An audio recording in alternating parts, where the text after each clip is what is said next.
Jeepers creepers. Is there audio now, Abigail? Holy moly. Everyone's sitting there going, where's the audio? Where's the audio? Okay, I'm going to... Can you hear me now? Hello? Can you hear me now?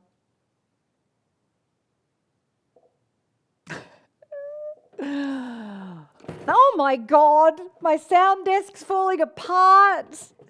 Jesus, today is not my day. Stay. I wondered why you're all so damn quiet. Hello, Sue, Abigail, Jay, Susie, Nadine, Sarah, Erica, Zoe, Simone, Belinda, hello, all of you. Hilarious. Oh my God. So whilst I was in mute with you ladies, I was bemoaning the fact that I had tried to go into Clubhouse as a kind of simulcast lunch and learn today, but that all it had succeeded in doing is ending up having a chat to one of my mates in the States and not knowing what on earth I was doing. And I figured that I probably needed more than 5 minutes of prep. Clearly, I therefore distracted myself with my Clubhouse thing and forgot to turn the sound desk on. So, it's one of those days. That said, let's get started once more and say hello, everybody. Welcome to Lunch and Learn Live. And please let me know in the comments section where in the world you are and what's for lunch or dinner or breakfast or whatever it is. Zoe says, your day is like my everyday joke. Abigail's finding me hilarious. Yes, I am hilarious. I'm glad you guys find me funny. My children don't find me funny today. They just find me absent. I'm having one of those days where I'm feeling like a very guilty mother. It's half term. I told the kids I wouldn't be working. And then today, here I am with you guys because last week I wasn't live because I couldn't make it live. And I thought I can't do it for 2 weeks in a row. That would be bad, right? But here we are.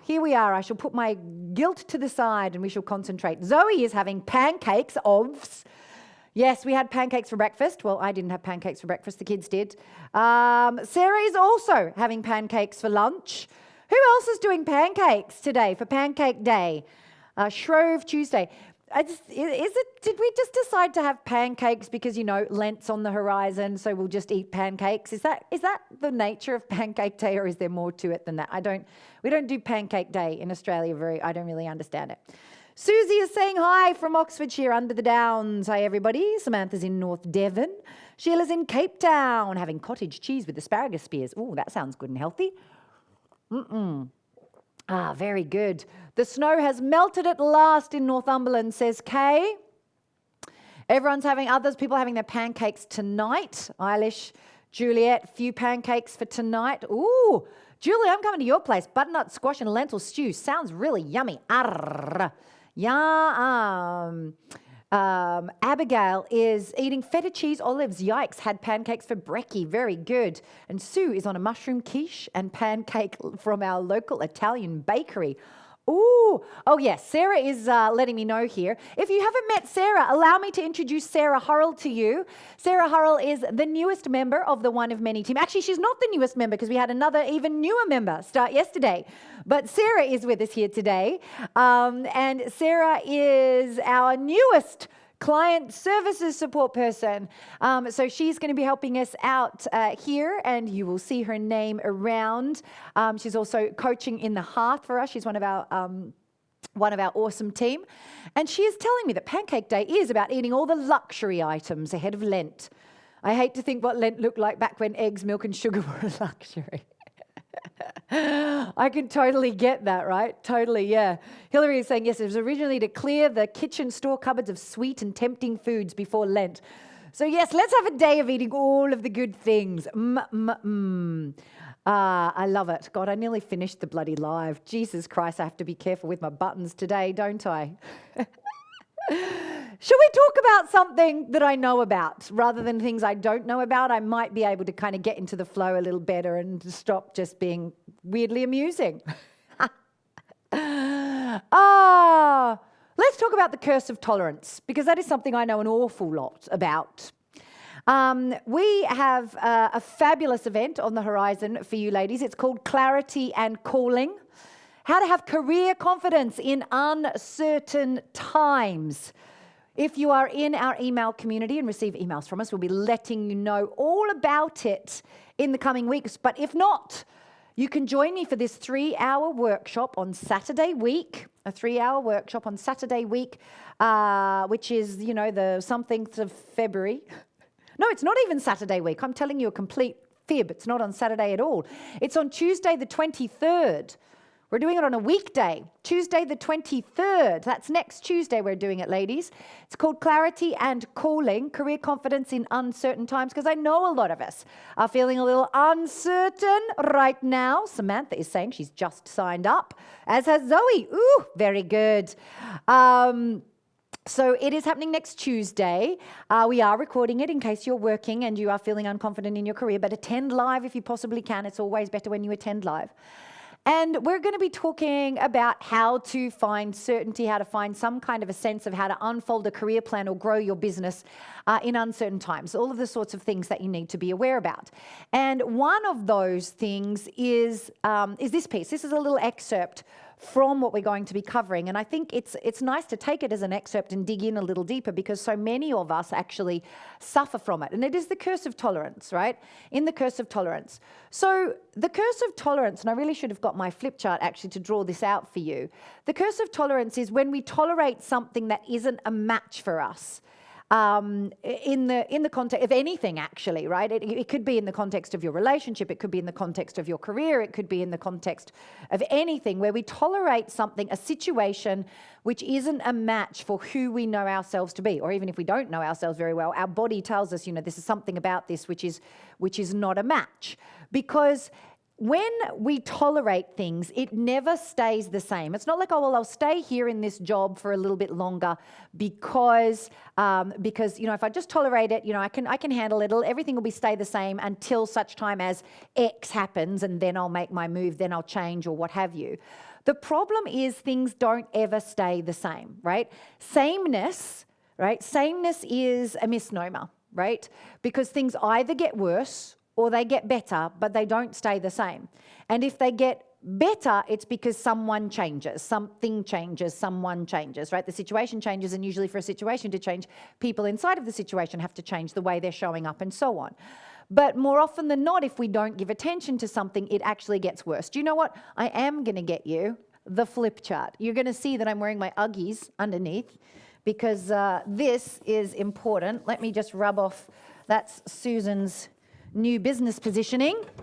I did a VIP day with 4 lovely ladies the other day, a group VIP day. Got a lot of VIP days coming my way at the moment. They're coming out of the woodwork, which is great. I love doing them. I like talking about business every now and then, so it's good fun. But yes, we've got rid of that now. So we're going to have a look now at the self-esteem cycle, right?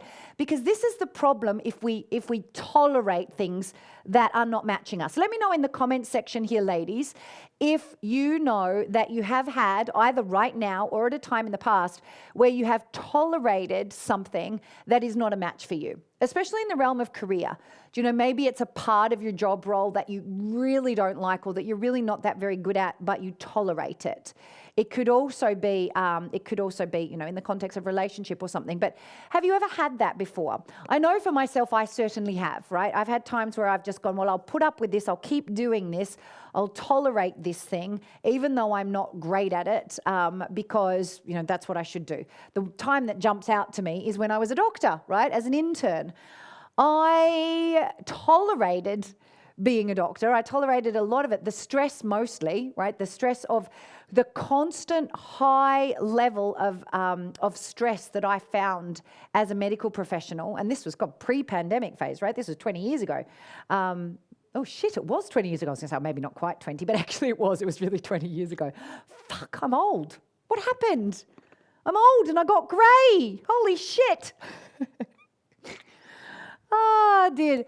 But the constant showing up to a bedside and knowing that the person's well-being in that bed was dependent on my ability to make sure that all of their blood tests were right, particularly on the oncology ward where everyone was really sick. I tolerated that for as long as I could, actually. But interestingly, I fell into this kind of curse of tolerance where it starts to damage your self-esteem. So this is kind of what it looks like. Imagine for a second, you're in a situation, a work situation, which is the wrong match for your skill sets, okay? Right? You're in the situation which is the wrong match for your skill sets. What that therefore means is that you are, when it comes to meeting a certain situation or something that you need to do in your work, you are what I would call under-resourced. In other words, you don't have the skills that you need to be able to deal with, right, what is coming your way. So for me, when I was working on the oncology ward, I was an intern, so a house officer, you call it over here in the States. I was a baby doctor. And as a baby doctor, I had a resident above me, one resident, and he hardly spoke much English. His English was terrible. He'd recently come out from Egypt. Great guy, amazing at the, he could put in a pleural tap. He could do all of the procedures really, really well. But communicating with the patients was not his forte. And then our registrar, who was the kind of, junior doctor who oversaw the both of us, resigned with stress. So we then had a series of fill-in registrars on the ward, and I was the most senior, able to communicate doctor, and I'd only been a doctor for 10 weeks.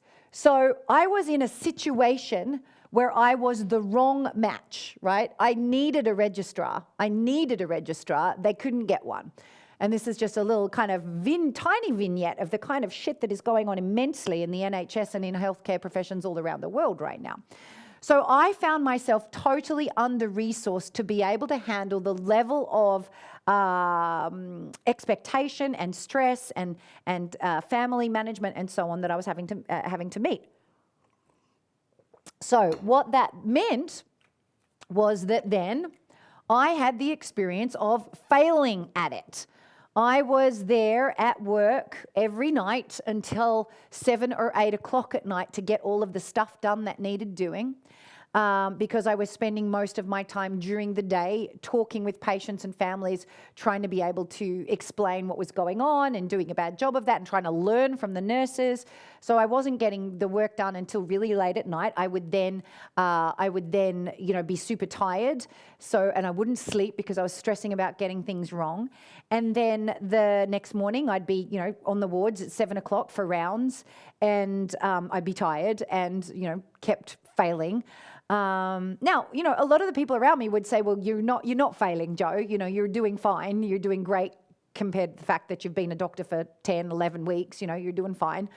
But my experience of it was I am failing. I'm failing consistently. I'm failing every day. This is not working. And some of you have heard me tell a story about an amazing Irish patient that I had who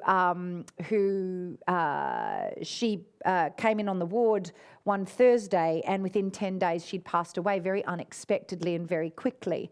And that was a kind of cornerstone failure for me. It wasn't all my responsibility. It wasn't even my responsibility, right? She was very ill, but the feeling of failure was immense. Now, of course, when we have a feeling of failure, then that failure, right, then feeds into our self-esteem. Self-esteem is something that is developed not just what mantras or affirmations or shit that we say to ourselves in our head. It is absolutely what it's a result of doing something well and getting to feel the impact of that, right? Doing something well and feeling the impact. It's because of self-worth is something that you can have irrespective of what you do. I believe self-esteem is something that develops in response to positive action, setting yourself a goal to achieve something and achieving it. Does this make sense, ladies? So basically, if we kind of look at this, you look at a situational match, right? And then your self-esteem feeds into the match. I beg your pardon. Your self-esteem then feeds into your resources, and you go on. So you could say that if you were feeling, where's my rubber outerer? Hang on 2 secs. God, I'm all over the place today, ladies. Clearly, this is what happens when you try and do a lunch and learn diet when you're on holidays. So if you are resourced, if you are great at something, then this means this would be, here would be success, right? You feel resourced for something, right? This becomes success, and that boosts your self-esteem, which has you feel more resourced and more success. If you are in a situation where you are feeling under-resourced, right, because it's the wrong match, then this becomes failure, this becomes low self-esteem, and you kind of feel, the cycle continues. So much about the work situation we're in, whether it is a wrong or right match for us, will feed into our self-esteem cycle. Does this make sense, my darlings? Let me know in the comments section with a yes if this is landing for you and you understand how your self-esteem is related to the amount of resources you have to face a situation that you find yourself in work. So if you therefore are tolerating an aspect of your work where you are under-resourced, either under-educated, you don't have the skill set necessary for it, you don't have the time to be able to do it properly, etc., etc. We can all do that for a short period of time. We can tolerate for a short period of time. But ultimately, if this cycle continues, we will end up with this experience of failure, which will reduce our self-esteem. And that kind of over time reduction in our self-esteem can lead to an insidious cycle of chronic stress, right? And there is a world of difference between acute stress and chronic stress. So I would put forward that, yeah, there's a bunch of people out there in the world right now, both in the healthcare professions and any other professions that are particularly time poor at the moment because of the pandemic, right? Where there is acute stress, very high prolonged stages of acute stress, but one would hope that it's not going to continue forever, right? But there's a slight difference with chronic stress, and to be honest, gosh, it could land in the chronic stress department just because of how long it's going to last. But the chronic stress of consistently being in something which is a wrong match for you, which has you feel under-resourced to deal with it, causes you to feel like a failure, causes to reduce your self-esteem, and feeds into more and more under-resource. I know when I've got this fabulous tell in my body when something is no longer a match for me. And you know what? I get heart palpitations. It's brilliant. I love it. Doesn't happen very often, but when it happens, I'm like, ooh, I'm doing something which is a wrong match for me. It's wonderful. I had to go through telemetry and 24 hours of telemetry, and they diagnosed atrial ectopics and so on. But you know what cured my atrial ectopics? Changing my business. And then there was a time about 3 years later where I did something else, and as I was about to step on stage to do this new kind of venture, and I got palpitations again. I went, oh, hello, all right, we won't do that then. I did the presentation because that was necessary, but the feedback from my body was huge.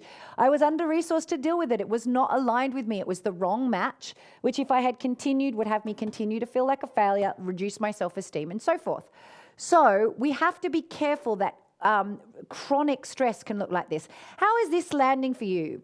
Susie's saying, yes, this absolutely makes sense. It's also very tough for NHS folk during COVID being moved into areas where they're less prepared and not a good match as it's not what they chose.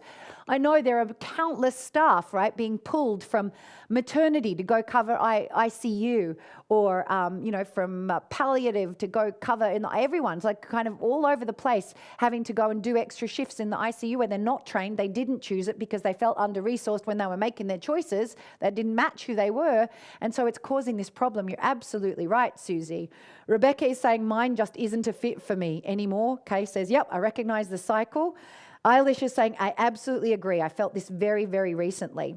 Stefania says, I'm quite good at what I do. I have the skills, but I want to do a completely different job. One that I don't really have proof I'm good at, and actually is where all my insecurities are. Fun, right? Oh, I like the sound of that, Stefania. Do give me some more details. I'd love to know. So this is the thing, right? So this is the curse of tolerance.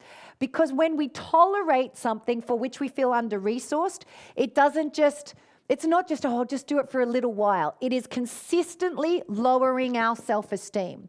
So if you stay in a job where you're not resourced, not only are you kind of feeling the stress of it, but every day it chips away at your self-esteem. Who can relate to that, having stayed in jobs where they weren't a fit and it chips away at their self-esteem? I see it in my staff sometimes. They take on things that are not in their happy place to help out when we get busy. And if they end up staying in there too long, it chips away at their self-esteem. They feel like they're failing and then they don't get to be a success. And they're no longer great across the whole team, right? Which is not good. Nadine says, I've been dealing with being under-resourced for years in my role, but I've ensured success in spite of this, and so my self-esteem is boosted as a result. But still, it's not healthy. Yeah, that's it. Because if you succeed in spite of being under-resourced, then yes, you can boost your self-esteem, right? Probably then you have the inner resources, Nadine, but potentially just might not be being supported by external resources. These could be both inner and outer. But if you can make a success of it, then I would put forward you do have the resources if you can make a success of it. But it's kind of for how long, right? Absolutely. And Denise says not having proof you can do a completely different job is something that's also challenging her as well. Yeah, absolutely. Got it. Jay says, definitely. Now, what do I do?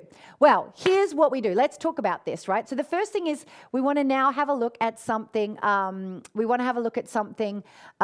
call the capability trap, right? So the capability trap is where just because you can do something doesn't mean that you should. Just because you can do something doesn't mean that you should.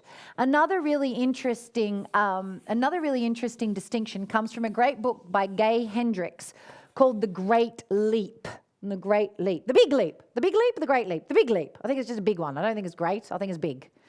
And in his book, he talks about the fact that we have a few different zones.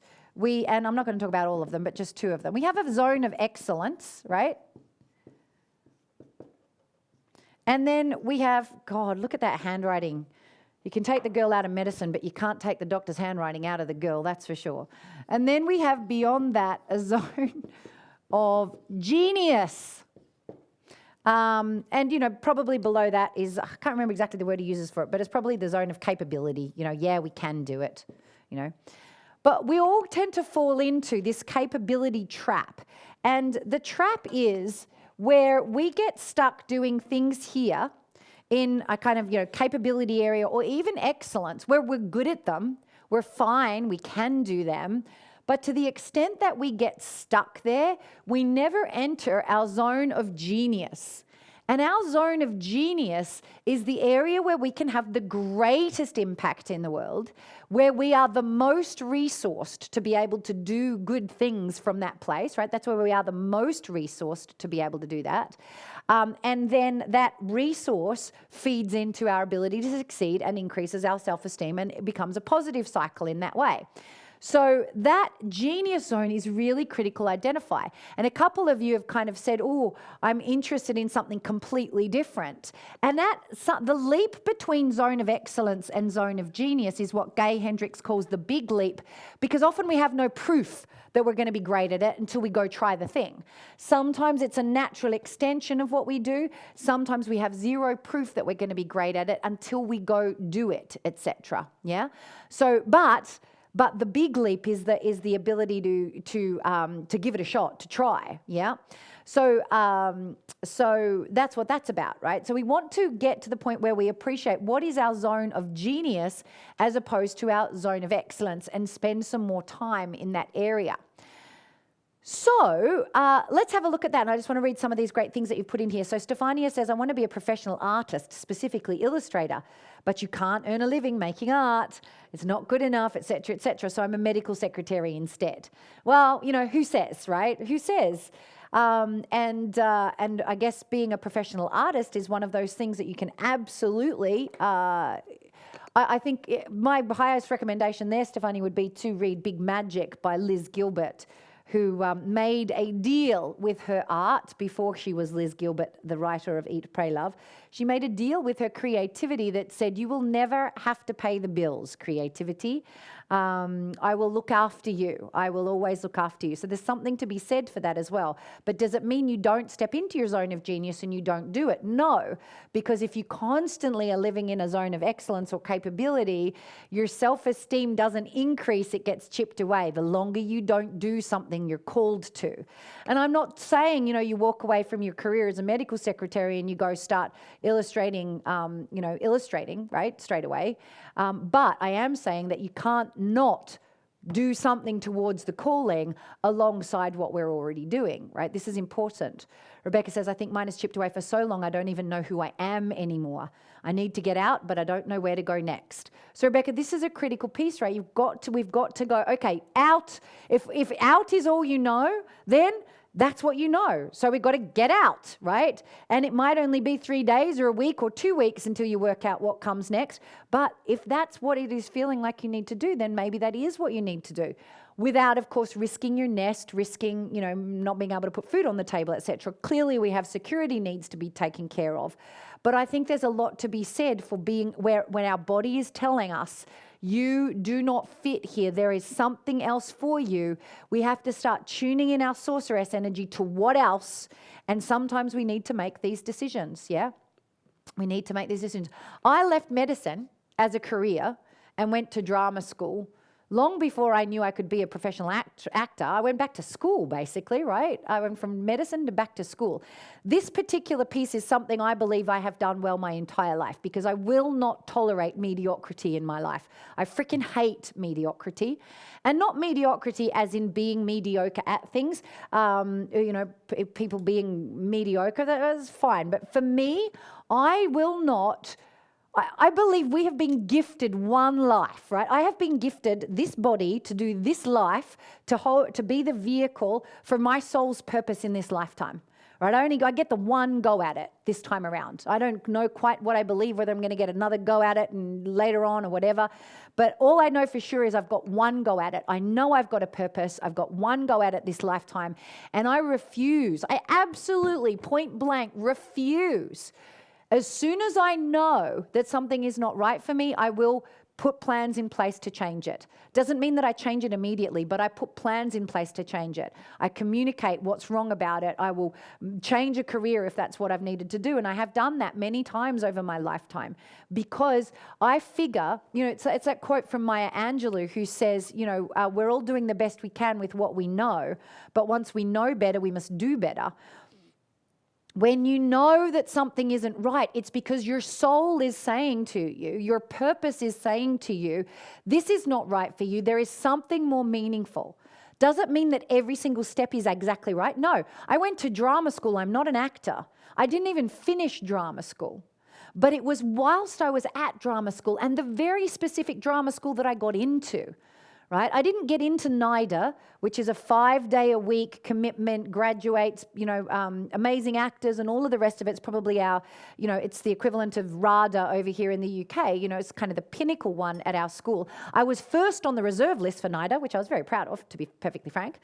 So I was 14th out of 13, actually tens of thousands auditionees, tens of thousands of auditionees all around Australia. I was 14th out of, but they took 13. No girls dropped out, so I didn't get the thing.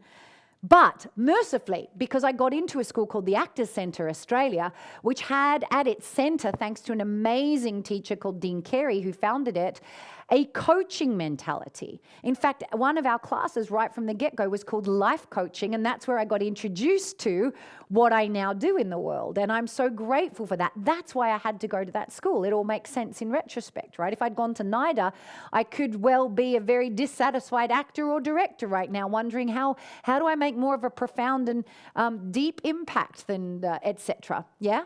So for me, that commitment has always been there to go, no, this is not quite right. What else? And I have to say, leaving drama school early was a far tougher decision than leaving medicine to go to drama school, because I had made that choice because of what felt right. Like, it felt right to go and explore drama. I knew it was a positive step towards something. And then when I was like, leaving drama school, I was like, what? I thought I wanted to be an actor, but it wasn't that, right? Now, of course, it's it's clearly what I was meant to be doing in the world. But I had a lot of changes. It's not easy to necessarily ride those changes, but I still ride them every single day. And I think fulfillment comes from that place, yeah? Always with an eye to the nest. Like I don't believe, as Napoleon Hill says in his great book, Think and Grow Rich, that we should burn bridges. I'm not a bridge burner. I like to keep things safe and secure, and for transitions to be gentle where possible, right? And highly recommend that, especially if you've got families you need to support and so on. But we must honor the part of ourselves that is saying something else. Megan says, I'm in the middle of a particularly under-resourced cycle right now. This is divine timing. By the way, ladies, if this is landing for you, please tag someone in the comments. Write their name. Facebook will suggest their friend's name and tag them in the comments. Or share this video to your Facebook page. Please get this word out and invite them along to Clarity and Calling next Tuesday. This might be really helpful for them. Caroline says, I get this when I work over what I can do and stay healthy in my job. Oh, I get this when I work over what I can do and stay healthy in my job. I've recently realized consciously how important replenishment is to me. Well done, Caroline. This is really, really good. Yes, and Ali says, some people make a living out of being an illustrator. Why not you? Exactly, right? I love this. Rebecca says, one of my things is being a wild basket maker. I have no idea if I'll be any good at it and keep stopping myself doing courses because I'm not good enough. Total self-sabotage. Rebecca, go do a fucking basket making course. What have you got to lose? Nothing. You don't have to become a professional basket maker. Just go and have some fun for the weekend. Do it online. Just do it, right? Your heart is telling you, do this thing. I don't know, maybe you're going to meet a best friend there and it's got nothing to do with the baskets, but just do it, right? Just do it. And Samantha's saying, what about tolerance within the home setting that over time becomes toxic? It is exactly the same in the home situation. And it was a toss-up for me, ladies, about this or whether I was going to do today's topic on tolerating behaviours at home that are not helpful. But it is just the same. So if you are in a situation at home which feels wrong, right, and your alarm bells are going off, then what is happening is you are feeling under-resourced to deal with something, right? And that might be, as example, by someone who shared in the Hearth today, you know, she has a partner who is particularly critical and makes jokes, right? Makes jokes about her in a kind of teasing way. I totally get it. My husband is exactly the same, right? He's exactly the same, and used to be much, much worse. So he would make funny jokes, tease me, you know, that kind of, you know, he only teases you because he likes you, kind of little boy in the playground kind of behavior, right? And then I would feel hurt, and in the early days I wouldn't say anything because it's silly to feel hurt over a joke, so I wouldn't say anything. But I would still feel hurt, and I wouldn't say anything, so I would feel like a failure because I wasn't honoring how I was feeling, and then that would reduce my self-esteem. And then I would get snarky, so then he might make another joke, and then I just get really angry at him, and I'm feeling under-resourced to deal with that, and I have another feeling of failure and a lowering of self-esteem. Mercifully, I was able to interrupt that pattern when I got resourced and realized that the situation of being teased and made a joke of wasn't working for me, and I learned how to set boundaries, right?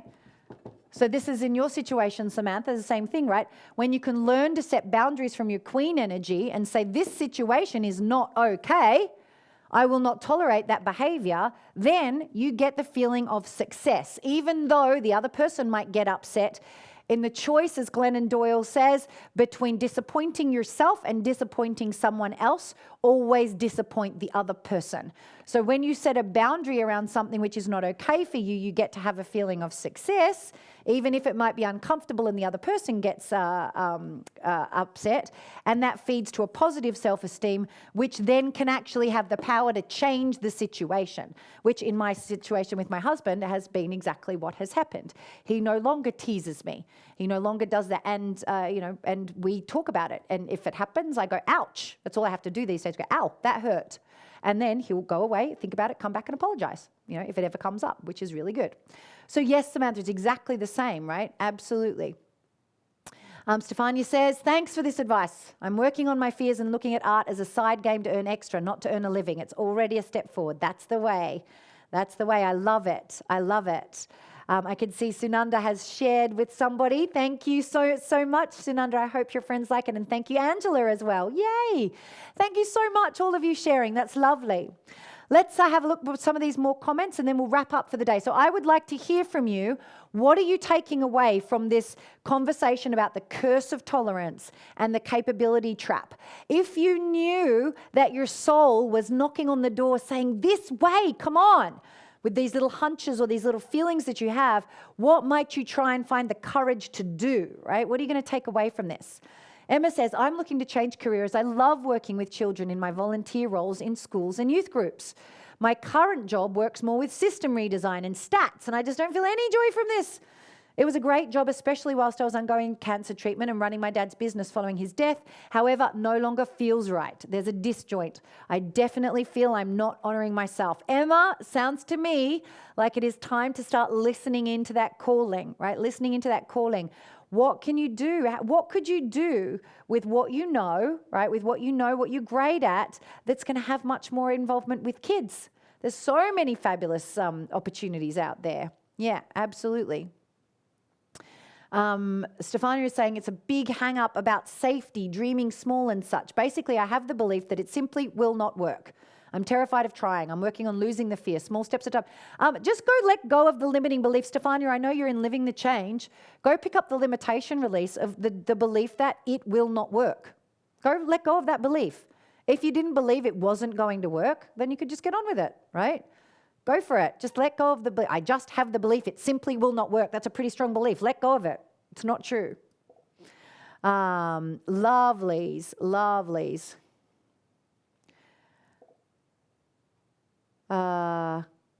Great. Ali is saying, I turned down a steady job offer last week that I knew would not bring me joy, so I can dedicate my time to becoming a great one of many coach. It felt great. Good job, Ali. Well done.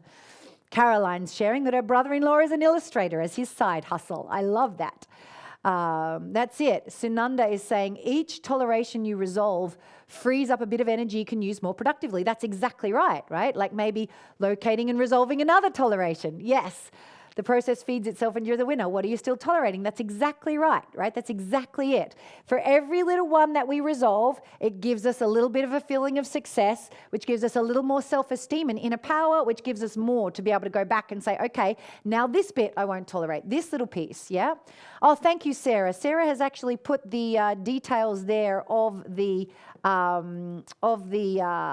Clarity and Calling Workshop.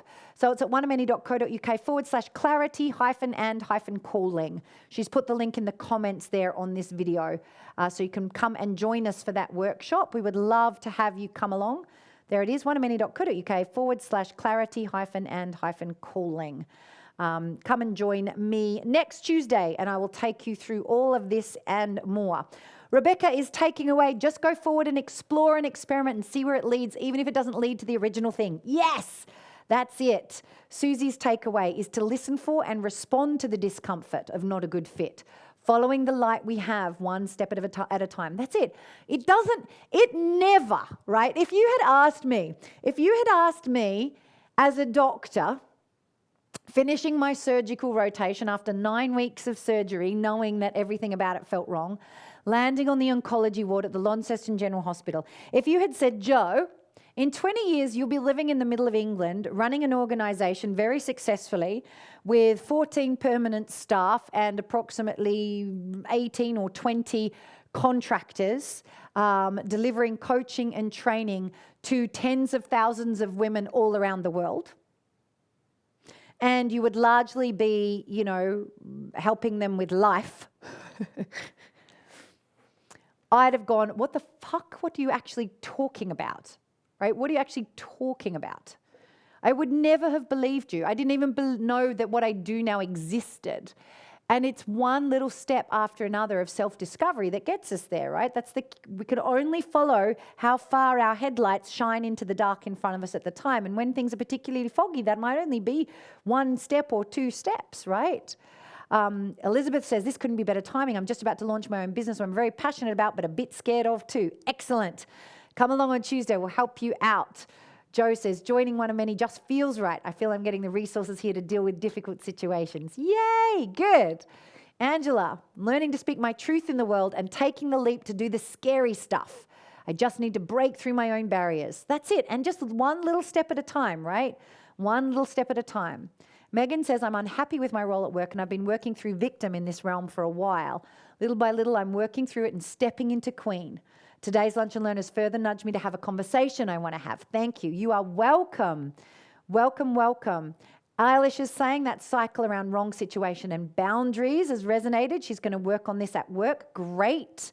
Well done. Fiona says it's all there for us beyond the fear. Absolutely. Well done. Kate is super clear. I'm doing the wrong thing. I need to change. I'm in bed after having had a mastectomy, so now is a good time to reflect and plan.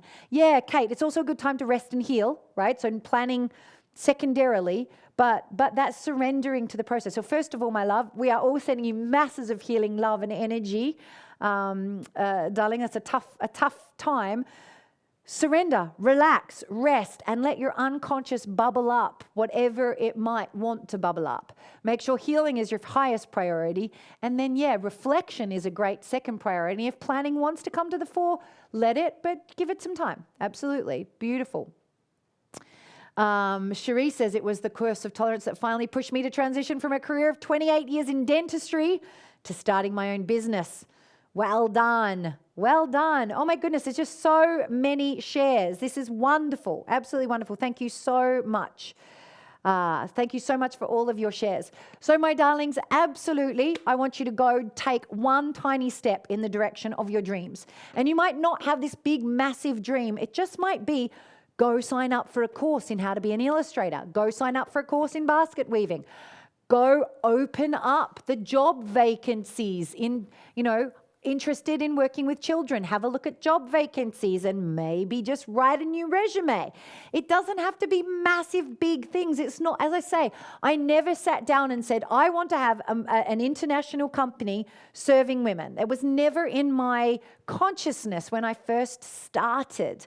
Just a little step at a time, right? That's all we can ever see. And if we follow those breadcrumbs, right? Follow those tiny little breadcrumbs, before you know it, you will be living a life of deep fulfillment aligned with your calling that is nourishing you and nurturing you every single step of the way.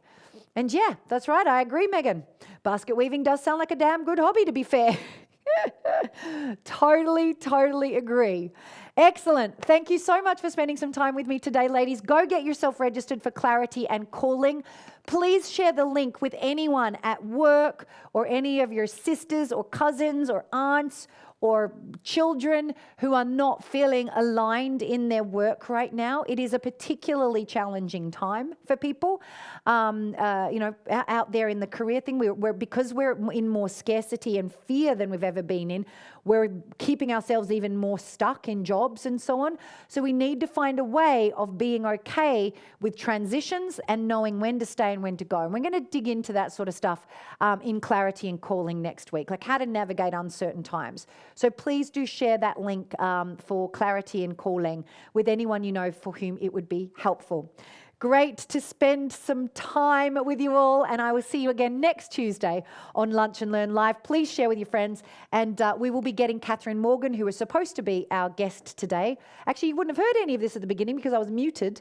Unfortunately, Catherine wasn't able to join us today because she's had a bereavement in her family, so we're sending lots and lots of love to her, and we will have her back to talk about your money narrative and money story on a Lunch and Learn Live soon.